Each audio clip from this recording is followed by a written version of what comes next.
Only you can make yourself happy, and your happiness does not depend on your husband or your significant other.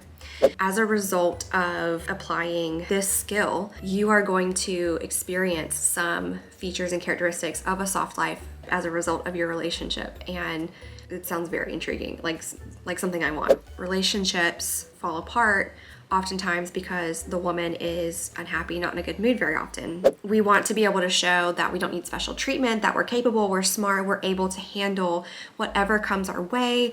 And I completely relate to that. I understand that.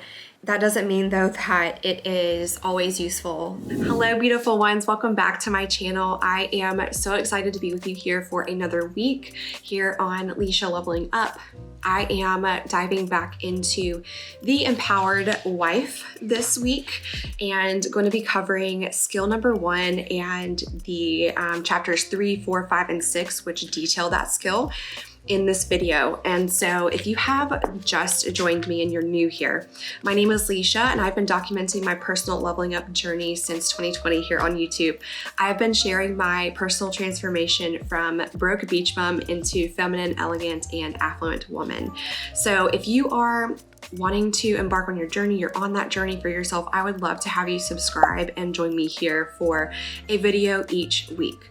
I typically upload on Sundays, although I will say I've been a little inconsistent lately because my 1-year-old has been going through some changes in her scheduling. So we are just rolling right through that. I have decided that I'm going to just show up a little bit more casually for this series. This is not typically my filming location, but I've set this up for now. I like it. I have a new camera, new lighting, and I'm drinking a cup of tea today, a cup of green tea. So let's grab our tea, grab our coffee, sit down, grab the book, and let's dive in. Okay, so skill number 1 of The Empowered Wife by Laura Doyle.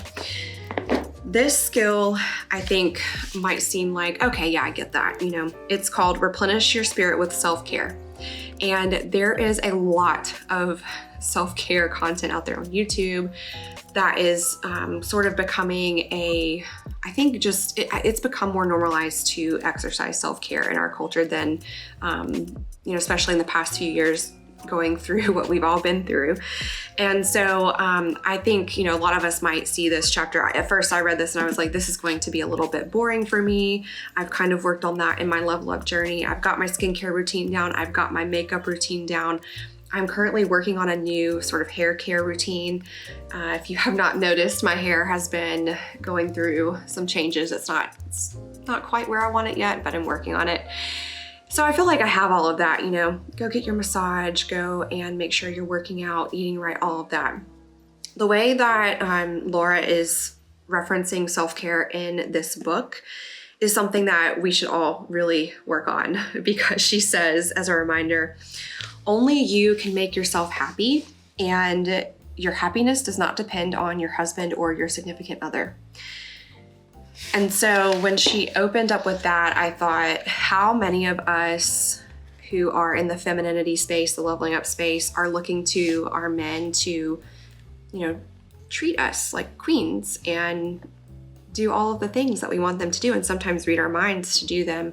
I know I've been definitely a little bit guilty of that, because I find myself doing a lot of extra things as a mother that I just simply think, oh, this should be recognizable. It's obvious that I am handling a lot. You know, he should be able to see that I need help in this area, or that I want to maybe take a vacation or something like that. And no, that is not really where I should be looking to, you know, find my happiness. So it's a really good reminder.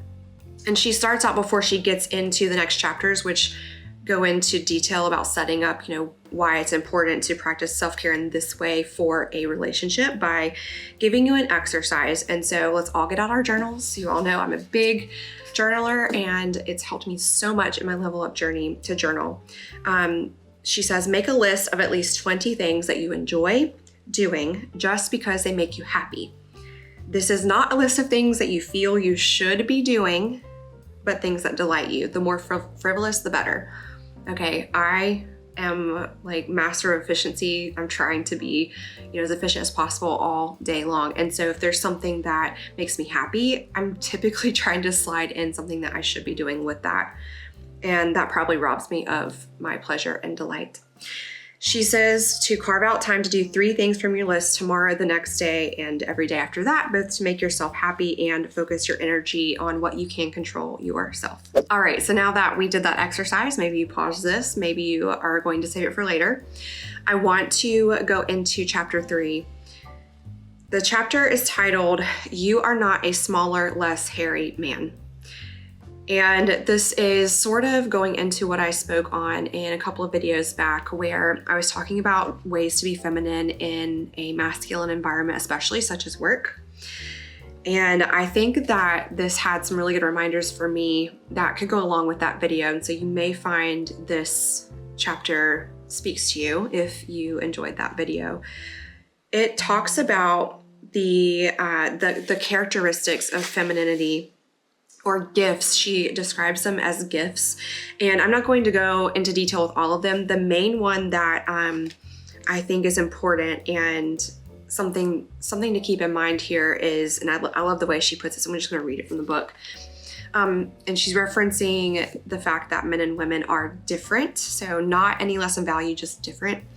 Admitting that doesn't mean we lose. My experience has been just the opposite. Tuning into and exercising my feminine gifts has been exciting and gratifying and has provided a sense of ease and relief that I was missing before I discovered the skills and applied them in my relationship and at work. Something that I have been seeing out there lately has been talking about living a soft life. I have to tell you that if you want to go after ambitious goals within a certain amount of time, usually a shorter amount of time, that is going to take some very hard work and some hustle, some grind, especially if you were trying to do it all on your own. I just wanted to mention that because I don't want to have any ladies thinking that, this soft life of just dismissing kind of the work that has to be done to get to certain places in life is that realistic. However, I think that as a result of applying this skill, you are going to experience some features and characteristics of a soft life from your relationship as a result of your relationship. And that to me sounds very intriguing, like something I want, right? So the gift of the feminine I wanted to focus on is desire. And she says, because men want us to be happy, our pleasure is very important as women. Our desires are a powerful force in the world and often serve as the North Star by which a couple navigates. So as a woman, you're kind of setting the tone. We need to tend to this. Our pleasure and the things that delight us, they put us in a good mood. And she explains how relationships fall apart oftentimes because the woman is unhappy, not in a good mood very often, okay? So all of this is starting to come together, make sense a little bit, I hope. She goes into, of course, the logistics of making time for self-care. I love the examples she's providing from students that she has coached in their relationships, and I think it's definitely worth reading those. I wanted to share this experience here that really spoke to me, just how this one student of hers started with self-care. She says that shortly thereafter she received flowers at work from her husband, who hadn't sent her flowers in years. And he sent a card that said wife points bonus allocation. And basically he was, I think, so excited that she had become a pleasant woman to be around all the time. And it wasn't because she was dismissing those things that she wanted to experience. She was just owning up to taking care of herself and making herself happy. And I thought that was great. That really inspired me. Continuing along with this section called Why We Man Up at Work. Again, I had a video that talked a little bit about this, so it's interesting to me. She's talking a little bit more here about our efforts to be successful at work, and we forget, I think, how to be feminine when we are making those efforts to level up at work. we want to be able to show that we don't need special treatment, that we're capable, we're smart, we're able to handle whatever comes our way. And I completely relate to that. I understand that. That doesn't mean, though, that it is always useful to carry throughout the rest of your roles and environments where you show up, right? Very interesting that she mentioned that. And I also liked that she says, in fact, all of the 6 intimacy skills have contributed to making her more effective and successful professionally. And she has more inner strength from having a great marriage as a result, too. So that's amazing. I definitely want to continue to apply what she's talking about here. So chapter 4 talks about how the more you know what you want, the better. Okay. And the story she tells here about going on her first sort of romantic getaway with her now husband is hilarious. I was laughing when I read this story. I'm not going to give it away here, but it's a great illustration of how when you don't communicate what you want, things can go awry, right?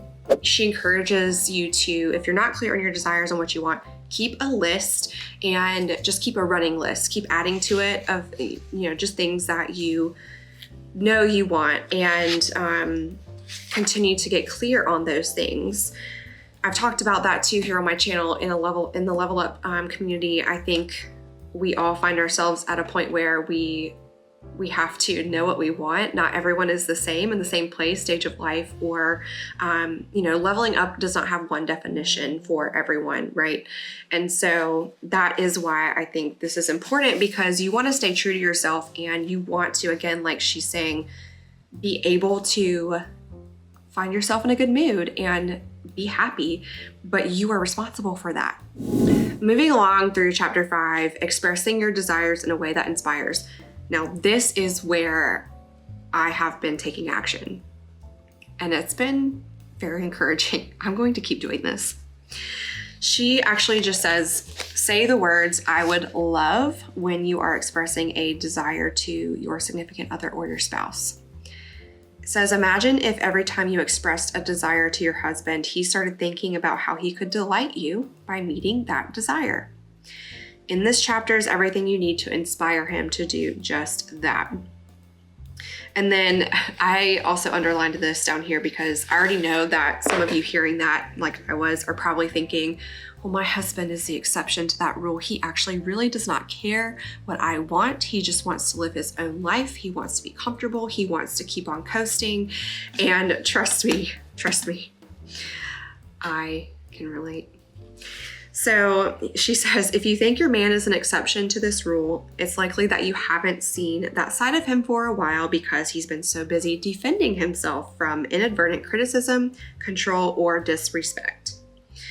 When we wives clean up our side of the street by relinquishing control and being respectful of our guy, she explains this in chapter 8. I'm already on chapter 10, so I've been flying through this book. The chapters are actually pretty short, but I've been flying through this book, and she does cover that, and it's really insightful. Now, okay, so with that information, you can already kind of go ahead and just start practicing that, right? I do admit that when I request something, when I say clearly what I want, I think women are stereotypically given the label of thinking that our husbands can read our minds. And so we're pushed to communicate more clearly. And we think a lot of times that means to say, I could use your help with this, or would you please take out the trash? Okay, would you please clean up the garage, which is my big one. And what she's trying to coach you on here with this skill in self-care and expressing your desire here with communication is expressing the request as a desire.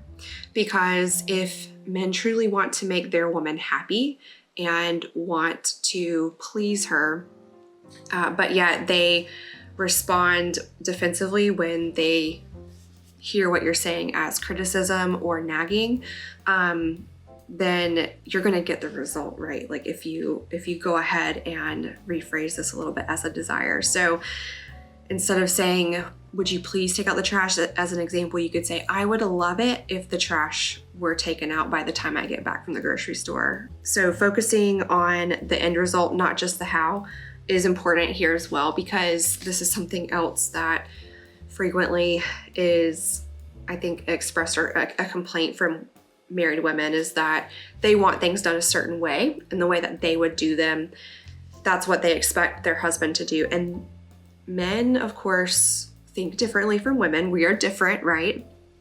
And so it's important to not attach yourself to how it's getting done, right? I have experienced, my husband going ahead and taking initiative to do more things as a result of me rephrasing my requests as desires. And but he might not necessarily do things the way that I do them. And like grocery shopping is a good example, does not go about that the same way that I go about that. And I have to accept that. It's okay. It still got done, and it still saved me a lot of time, and I'm very appreciative of it. So this is important too, and this is something I'm really, really working on right now. Chapter 6 is called Happy Wives Phone a Friend.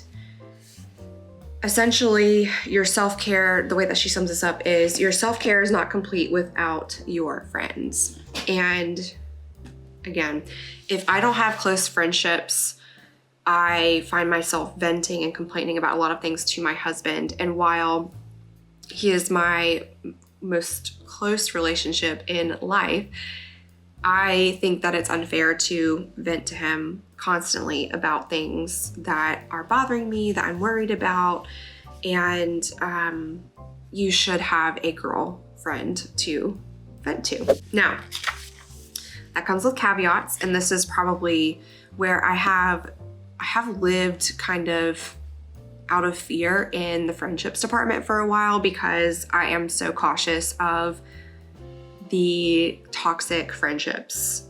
And so Laura explains, there are traitors in tribes, and just like we can have friends who reinforce our habits that we want to develop in leveling up our life, we can have friends who tear them down and who encourage you to go in the opposite direction. And so again, I think we know that your network is very important. The people you spend the most time with are going to influence you heavily towards your goals and your desired outcomes. And so it's important to choose wisely who you are phoning as a friend, so to speak. And also, there are a lot of women out there too, not all, but a lot of us sort of in this category who are working on our relationships. We may tend to express how we dislike our husbands or what they do too much, like to an extreme.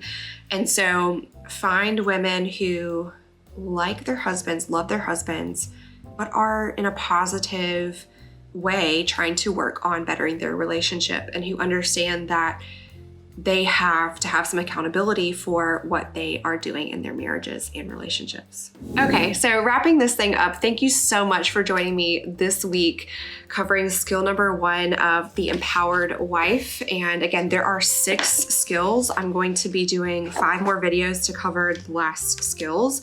And so in the next video, I will talk about skill number 2. And I'll give a little update, I think, each week of sort of how things have been going and what has been my experience applying these. Because if you have seen some of my other videos where I talk about the books that have really changed the game for me in leveling up, you'll know that I think and also the same thing with courses, I think that it's so true that if you just sit there and read the information, or you sit there and watch this video and don't go and apply the information to your life and discover for yourself whether it is helpful or not, then you're gonna still be stuck at square one. You're going to maybe even backtrack some. So I think that don't waste your time and read something or take a course with new information and not go through and apply some of it to see how that works out for you. Thanks again for watching. I will see you in the next video. Have a lovely week. Bye.